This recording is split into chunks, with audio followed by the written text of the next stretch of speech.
हम याद करते हैं तो जिनको याद करते हुए हमें याद आता है तपस्या क्या होती है, साधना क्या होती है।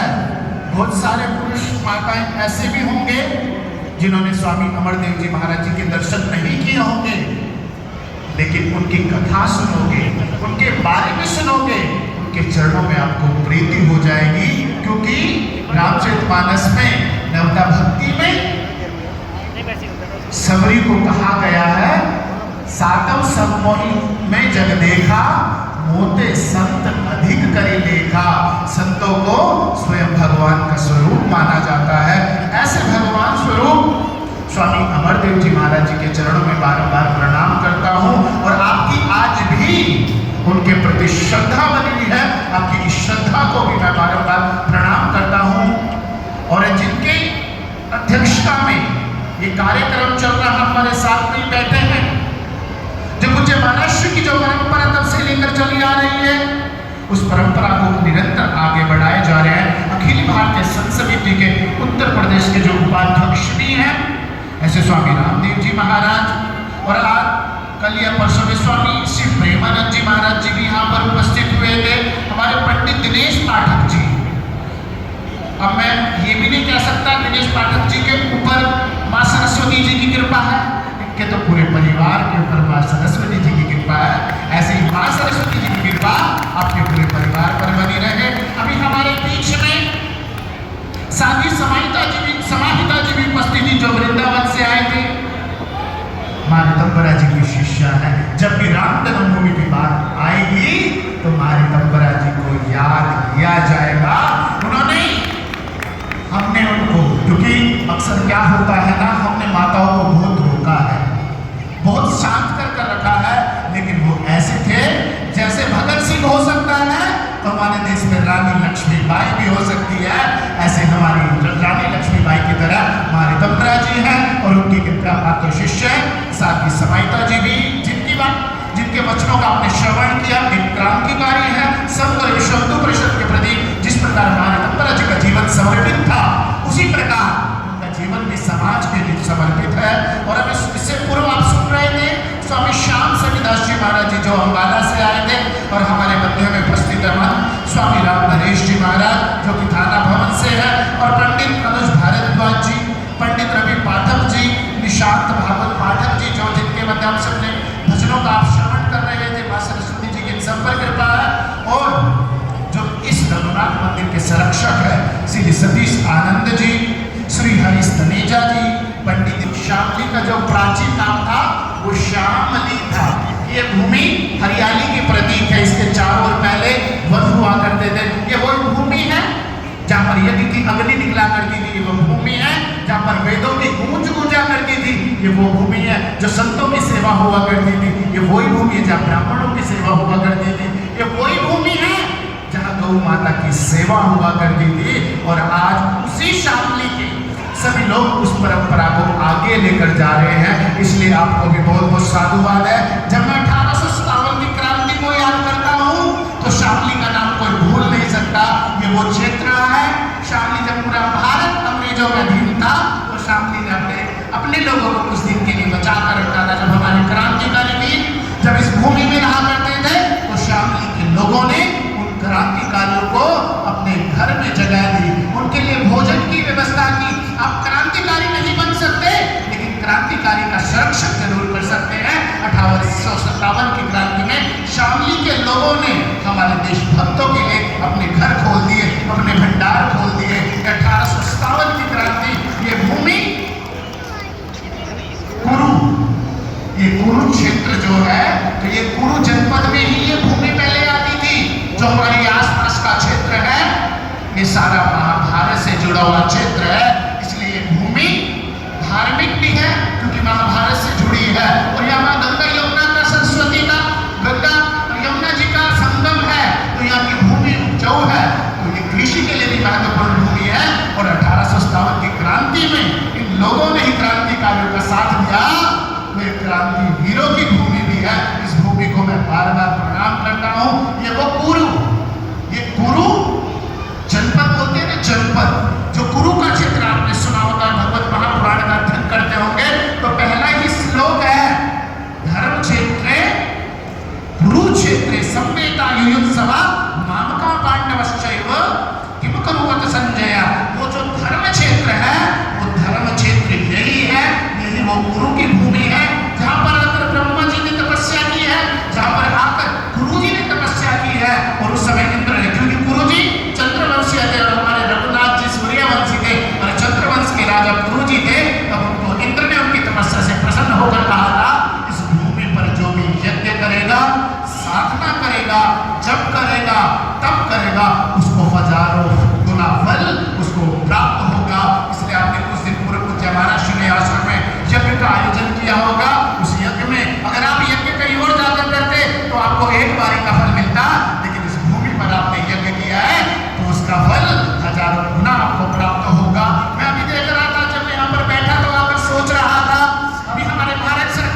क्योंकि आज हमारे देश में बच्चों को क्या हो रहा है, हमारे देश के बच्चों के अंदर क्या है। आज भगत सिंह, राजगुरु, सुखदेव कोई नहीं बनना चाहता। आज हमारे देश में विवेकानंद पैदा नहीं हो रहे। क्यों? क्योंकि माता एक बच्चों को संस्कार नहीं दे पा रही। तो स्वामी तुलसीदास जी कहते हैं, माता पिता बालक नहीं बुलावई, उधर भरई सोई धर्म सिखावई।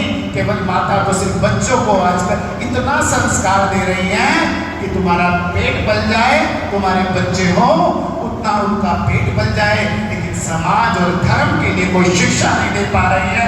मैं माताओं से निवेदन करना चाहूंगा, घर पर जाओ तो माँ मदालसा को पढ़ना। माँ मदालसा ने बचपन से अपने बच्चे को संस्कार दिए।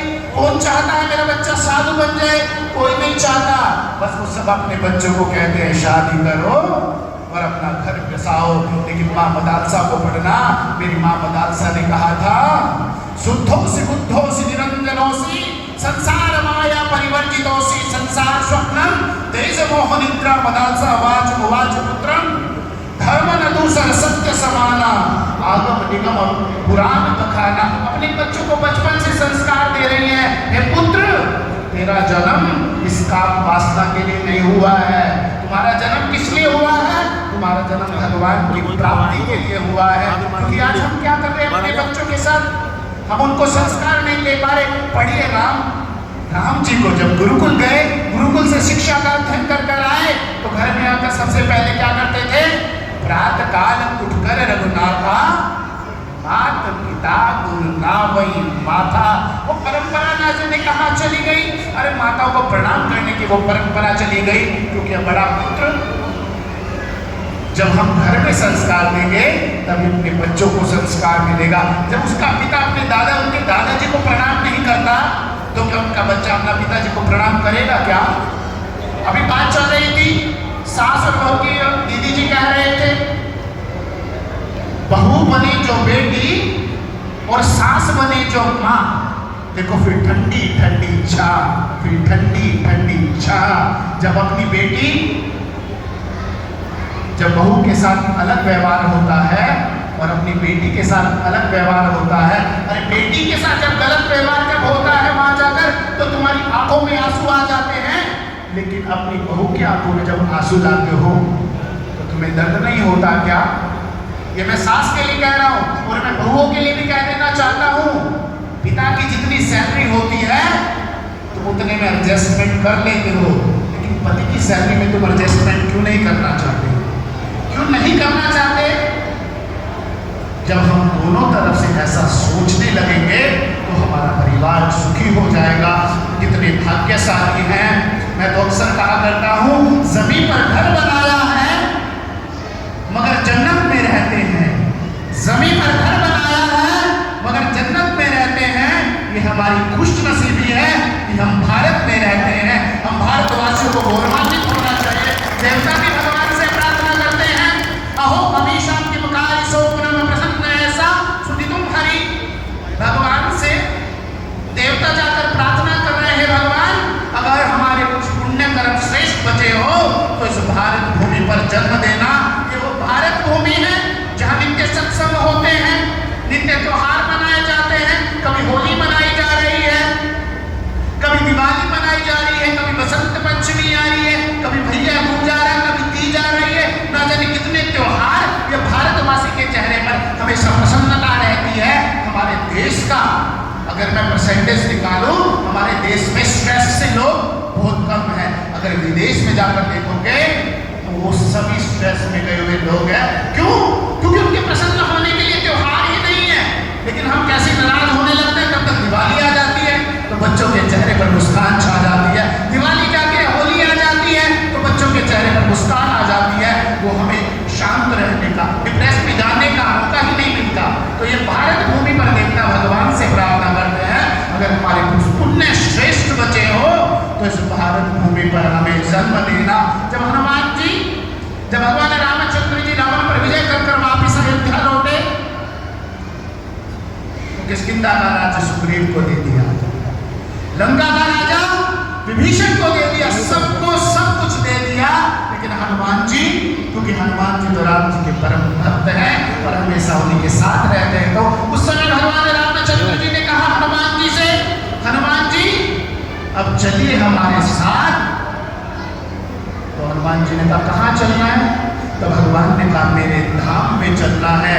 तो जो भक्त होता है ना, वो मुक्ति भी नहीं चाहता, न नाक पृष्ठम, न चपारमेष्ठम, न सार्वभौमम, न रसाधिपत्यम, न योग सिद्धि, रघुनर भवत्वा, मुझे पुनर्जन्म हो जाए हमें, लेकिन मैं कुछ मांगूंगा नहीं। तो हनुमान जी, जो भक्त क्या मांगता है? भगवान की भक्ति मांगता है। भक्त क्या मांगता है? सत्संग मांगता है। जब भगवान रामचंद्र जी कहने लगे मैं अपने धाम को जा रहा हूं, हनुमान जी आप मेरे साथ चले, तो हनुमान जी ने सिर्फ एक ही बात कही कि वहां पर सत्संग मिलेगा क्या?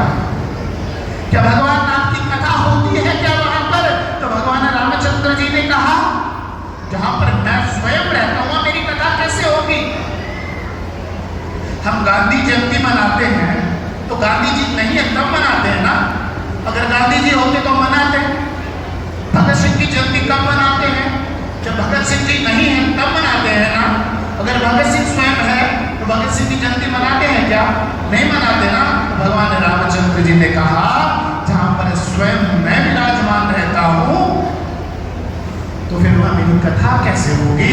तो हनुमान जी ने कहा राम जी को आप अपने धाम पर जाइए, मैं इसी धरा धाम पर रहूंगा, इसलिए चारों युग पर दाम तुम्हारा है प्रसिद्ध जगत उजियारा। इसलिए चारों धाम में हनुमान जी इस धरा पर रहते हैं। आप कभी अयोध्या जी गए होंगे तो अयोध्या में हनुमानगढ़ी, जहां पर रहकर मैंने अध्ययन भी किया, वो हनुमान जी का सबसे सिद्ध स्थान है जो भगवान रामचंद्र जी ने हनुमान जी को दिया था कि आप हमेशा यहीं पर विराजमान होंगे और जहां जहां पर मेरी कथा होगी वहां आप उपस्थित रहेंगे।